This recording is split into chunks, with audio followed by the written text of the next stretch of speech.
Be 16. Be black and have family down in Alabama. They farm and own a huge amount of land down in Huntsville. Uncle owns a big house and a bunch of trailers they put out in the woods for hunting or camping. Down south cousins suggest that we go out there to camp. No, I'm a city kid from Chicago, so they tease the fuck out of me. Collect food, kill a pig and some chickens, and bring necessities to camp out for a few days. We get to the camp, and it's obvious something is weird. Air has this weird electric smell like right before a storm, like ozone. We think nothing of it and unpack, and go down to a little creek to swim for a few hours. All of a sudden, some older white guy and a white teenager come out of the bushes. He has a shotgun in the crook of his arm and says hello, and asks us what we're doing this far back in the woods. Tell him about my uncle who he knows, and say we're camping out. He tells us we need to be real careful out here and stick together, because there was a big animal in the woods. His son, who is my age, asks if he can stay and hang out with us. He says okay. I'm going to stop Greentexting because the story is fairly long, and the format is harder to write in. So we end up playing football. Dicking around with me, there's the white kid, Tanner, 5 of my cousins, and then 4 of their friends. In total, there were 5 girls and 6 boys. We all were around 15 to 17, and we ended up just dicking the day away. Eventually, we head back to the camp and pull out some stuff for a campfire, even though the trailers both had kitchenettes. Tanner says that his family's property sits up against my uncle's. He wants to run home and ask his dad if he can come out camping with us. My cousin Rooster says he's going to go with him since it's going to get dark soon. One of the girls also wants to tag along. It's about 7 o'clock and it's starting to get pretty dark. They grab flashlights and take the trail toward Tan's property. The rest of us chill. We make s'mores, drink, and kiss on the girls. This really nasty, coppery smell, like right after you've had a nosebleed and it stopped. It wasn't exactly like dried blood, but it was that metallic back-of-your-throat smell. We immediately think that it's some kind of electrical malfunction, or that someone left a hot plate on or some shit. We search the trailers and nothing's on, but we can all smell it. All of a sudden, we can hear people booking it down the path toward us. Rooster, Tan, and the girl all come running into the clearing out of breath, and they don't even break stride. They all run into the trailer right by where the fire is. We all get the fuck out of there and into the trailers. They end up calming down. Even Rooster is crying his eyes out at this point. All the while, the fire is guttering lower and lower, so my other cousins say fuck it and are about to go outside to get the generator out of a shed between the trailers. Tanner goes, fuck no, lock the front door, ain't nobody else going outside. He's been crying too. His eyes are bloodshot and puffy and his pants are dirty as shit. He goes on to tell us that they went up to his house. His father said sure, he could go out camping, but to make sure they were careful on the way back, and that maybe they should take one of the hunting rifles just in case. Evidently, Tanner had seen something in their yard a few days before. One of their pigs had been ripped up and half-eaten. They assumed it was just some big cats or coyotes, even though they don't usually mess with live animals. Tanner went upstairs, packed his stuff, and told his dad they would be okay without the rifle, because coyotes avoid people. Then they started walking back toward where we were camping. Rooster finally stops crying and shaking. The girl already had, but was now just staring out the window with a dumb look on her face. He says they had gotten halfway into the woods toward the camp when they'd started to hear shit in the forest. It was almost pitch black by this time, so they weren't sure at first what it was. The girl says that she heard something in the bushes right off the trail. They all beamed their flashlights over there, and there was someone standing in the woods in a little hollow. Rooster said they shouted at him and told him that he was scaring the fuck out of them and what a dick he was. He says that's when he realized that the guy was facing away from them. They keep walking and they start smelling the nasty coppery ozone smell. They say that they look off into the forest on the opposite side, and there's a dude standing there too, backward, slightly closer to the path. So now they start power walking and Tan keeps going. I should have taken the fucking rifle. As they're telling the story, the smell is still super strong, even inside the cabin. They say that after they started walking faster, a kind of low gibbering had began coming from both sides of the wood.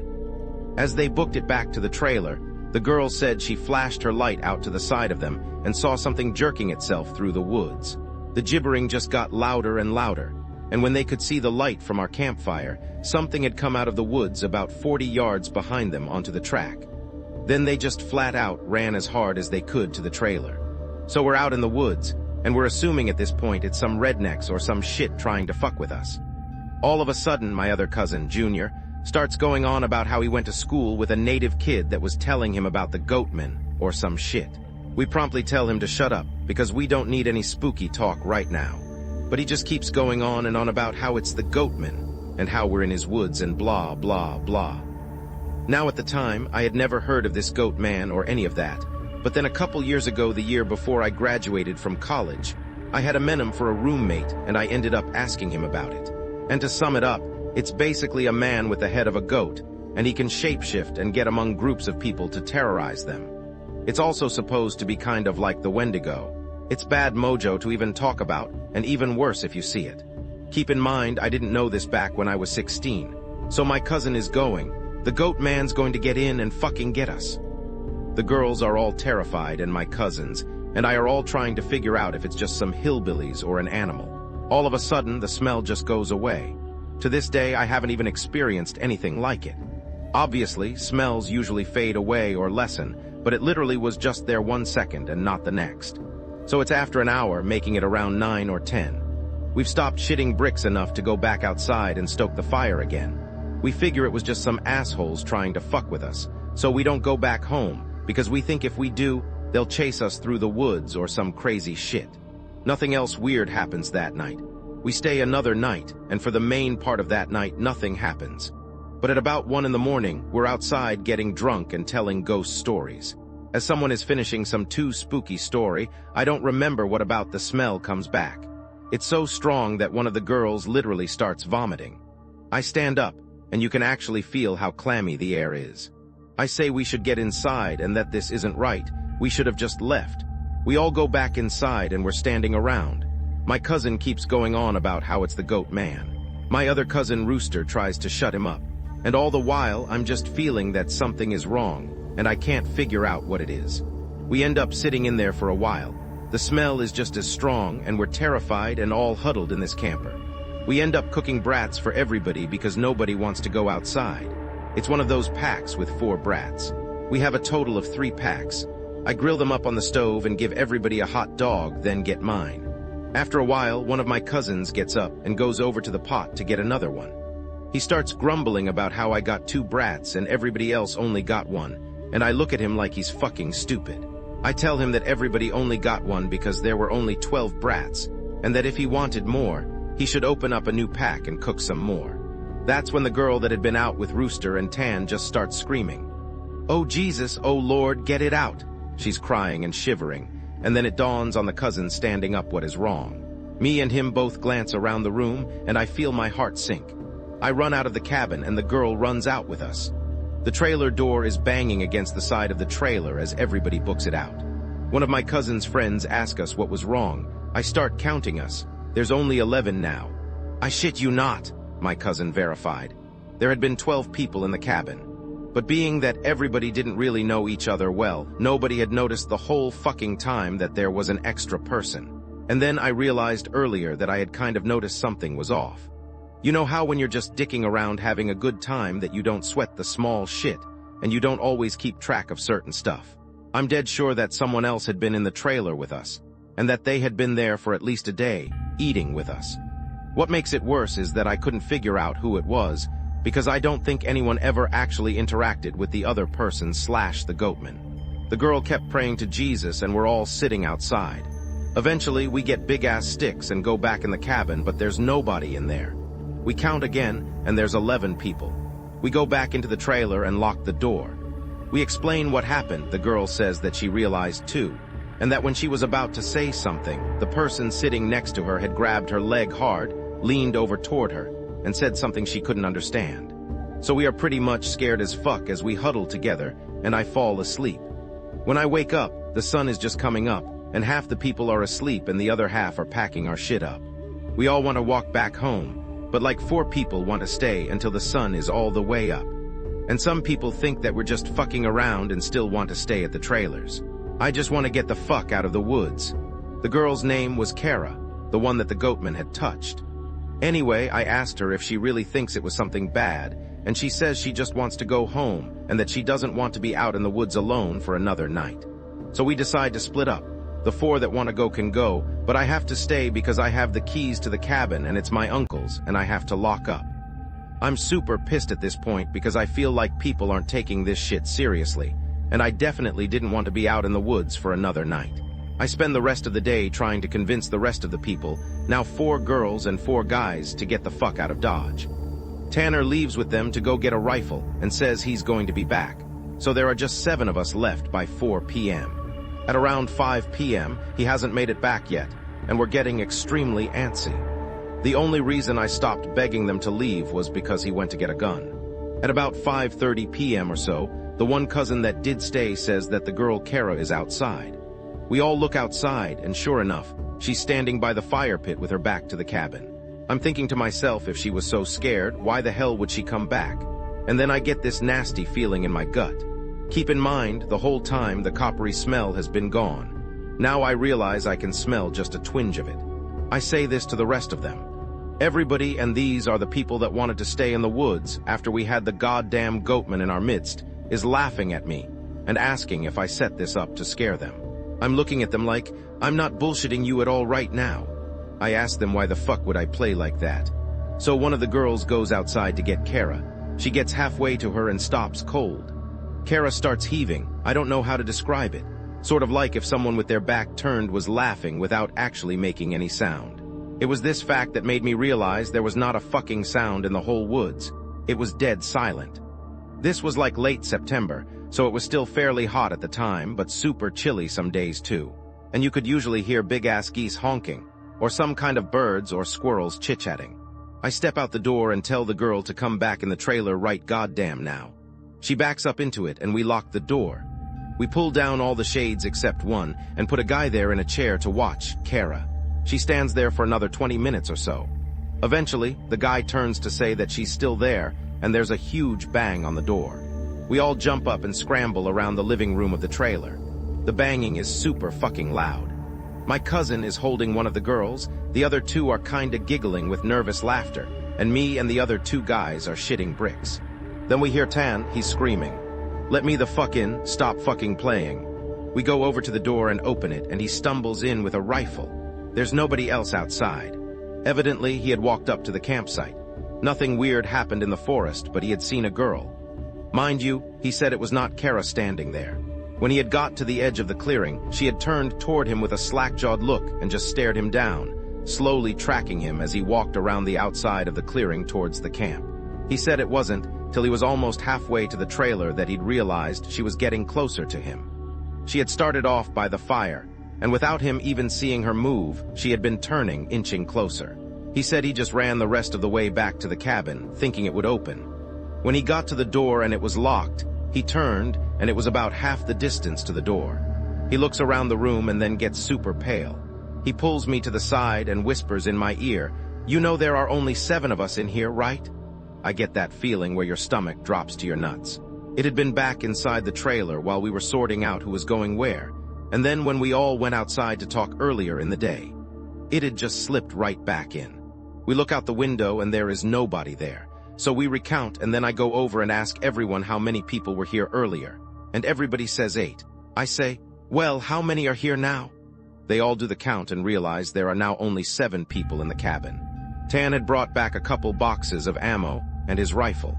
He had told his dad that there was some kind of animal in the forest because he didn't think he would believe him if he said it was the Goatman. He says that his cousin is supposed to be coming down in a few hours, and that in the morning we can all go back to his place, and his cousin will drive us home. Now I'm really terrified, but I at least feel better because we can be American and shoot the fuck out of whatever it is if it comes back. But then my cousin gets into this huge argument with one of the girls because she thinks that I'm trying to be funny and prank them. She's getting really scared and thinks I'm not funny. He keeps telling her I'm not that kind of person, and she says, "Well, how do we know the girl wasn't just Tanner in a wig? Or if it's really the Goatman? How do we know that this is the real Tanner and that Goatman just didn't kill Tanner in the woods and take his gun?" So we get into a huge argument about this, where me and Tan are like, we could seriously be in danger, because at the very least, someone has been sneaking themselves into our trailer without us knowing and mingling with us. And at worst, something bad is in the forest fucking with us. One of the girls is crying and saying she wants to go right now, and we're trying to tell her we shouldn't because none of us are walking through the woods in the middle of the night. At this point, the sun is starting to go down, and it's getting a little cloudy out. We eat something and turn on the radio for a while, but we can't really get a station out there with anything decent. So we turn it off at about the time that Tan's cousin shows up. He was like 19, I think. Now the sun is just barely over the horizon, and he has one of those heavy-duty lantern flashlights and another rifle. He walks up to the trailer and we whisper to Tan, asking if he's sure that's his cousin. He says yes. The guy looks behind him and all around the camp, then walks in. He kind of glances at all of us and looks a little confused. Then he says, "Where's your other little buddy at? I figured she would meet me up at the cabin. Is she a little slow or something?" He also asked whether we had been cooking blood in the cabin because it smelled like blood and hot pans all the way up the trail. We are all like, "Nope." We ask him what the fuck he's talking about with the girl he saw. He had come down the same trail Tan had been using and found one of Yu's guy's buddies standing in the middle of the trail looking at him slack-jawed. He had asked her a bunch of questions, but all she did was just look at him. Then she smiled and he said he kept walking. She couldn't seem to keep up with him and kept lagging a little behind. He said he asked her if she was hurt or something and if she needed any help, but she had continued to stare. Eventually, he turned around a bend in the trail. But when he went back to see if she was okay, the trail was empty. He'd assumed she had taken some shortcut through the woods to our trailer. We tell him the whole story of what's been going on. I half expected him to say we were full of shit, but he just listened and then sat down on the couches in the living room. Tanner's cousin gets back to the girl. He says that when she had kept trying to lag behind him, it had kinda weirded him out, so he tried to keep her in front of him. But no matter how slow he walked, she was always lagging a little behind. He smelled this nasty smell and it got stronger as he got to the camp. Eventually it got really strong. She had said something really low that he didn't catch, and when he had turned around, she had been right up on him. He stepped back from her. It was at this point that he asked her if she was okay. If she wasn't, he offered to carry her back the rest of the way. She just kept staring. He said he reached out for her, as in to grab her on the shoulder, but he must have misjudged the distance because she was off to the side of where he had put his hand, like she had moved while he was looking dead at her. So at this point, we know this shit's real, unless Tan is playing a joke, which we can tell he's not because he's almost pissing his pants. They load up their rifles, we eat some more, and we just kind of sit around until about 11. To this day, every time I think about this, I really pray to God that it's some huge prank that my cousins played on me, and just never revealed so I would shit myself for the rest of my life. At round 11, the stink of copper turned into an actual gross, blood-like smell, like cooked blood and singed hair. Tan and his cousin, Reese, get up instantly and grab the rifles. There's like a half-knocking, half-clawing at the door, and I shit you not, there's this voice. It sounds like when you see those YouTube cats and dogs whose owners teach them how to talk. It says in this halting, weirdly toned voice, "Let me the fuck in, stop fucking playing." It made my fucking nuts creep up against my body, and one of the girls just starts crying and calling for Jesus. It was so obviously not a person talking. It didn't have the right cadence. That's some shit that I never realized until that moment, but all people have a certain cadence when they talk, no matter what language. All people have a certain kind of rhythm when talking. This shit didn't have any kind of cadence or rhythm. One of those YouTube cats, that's what it sounded like outside the door. It sounded like this almost, just not funny. Sorry for being on a tangent, but if you can't imagine how this shit sounded, then you can't imagine how fucked up the whole situation was. So now I'm in full-on terror mode. We keep yelling outside, "Who is it? Stop fucking around, man." And it just keeps saying, "In," or "Let me the fuck in," for almost 15 minutes. Then the smell goes away for a while, and for the next hour or so, you can hear someone basically creeping around in the woods and shit. Every couple minutes, it comes back to the door and says something. Finally, the smell fades away at around 2 in the morning. Reese says, "Man, fuck this," opens the door and walks outside with his rifle. He fires a shot into the air and says something to the effect of, "In the name of Jesus Christ, go away." He fires 2 more times, and then from the woods, right up against the river across from the trailer, it sounds like something is slowly gibbering and hooting. Then it starts screaming, and it sounds almost like a woman and a cat in a bag screaming together. Like I seriously have never heard any shit like that. We can hear the brush over that way start to shake. Reese fires over into the tree line, and then starts backing up into the building. We lock the door and we can hear this shit keening and screaming. Reese says something had come out of the bushes, super low to the ground, and was crawling toward the cabin. He had shot at it. Pretty much that was how the rest of the night went. Literally constant screaming for the next 2 hours and shit moving out into the tree line. But it never came back up to the cabin until everyone had finally fallen asleep. Tan had been sitting in the chair watching the door with his rifle. Nobody else heard or saw this, and he told me 2 days later, after the whole thing was over. He said he had been nodding off after the screaming and noises finally stopped. He'd been almost asleep when he saw someone come out of the bathroom and then lay down in the middle of the floor and go to sleep. He just assumed it was one of us and that the guy had nodded off. Then he said he kind of realized something was wrong, and while pretending to be sleeping, he counted us. There were 9 people in the cabin. He didn't want to try to shoot at the fucking thing and have it kill us all then and there, or have Reese wake up and start shooting and us kill ourselves. So he just stayed awake all night, pretending to be asleep. He said sometimes it would stand up and kind of do this weird jittery thing or heave like it was laughing, but then it would lay back down. The story closes pretty weak because from my perspective, nothing happened. When we woke up, I noticed that Tan was a little jittery and that he was avoiding looking at all of us. But we ate some breakfast, packed up, and started walking to his house. He stayed last in the cabin and said he'd lock up and bring me my uncle's keys. He told us to just start walking and that he'd catch up, which I didn't really want to do. We got a little bit up the path, and when he came running up, we just jogged back to his house. His cousin took us home. There was a window in the bathroom. Tan had gone back to lock up and looked in there. We were too stupid to lock a screenless window, and it was left up when he went in there. I'm guessing it had been doing that all along, waiting for us to fall asleep or slip up, and then getting in among us. It walked with us all the goddamn way back to his house. And then he said it lagged to the back of the group and looked him dead in the eyes before walking into the woods.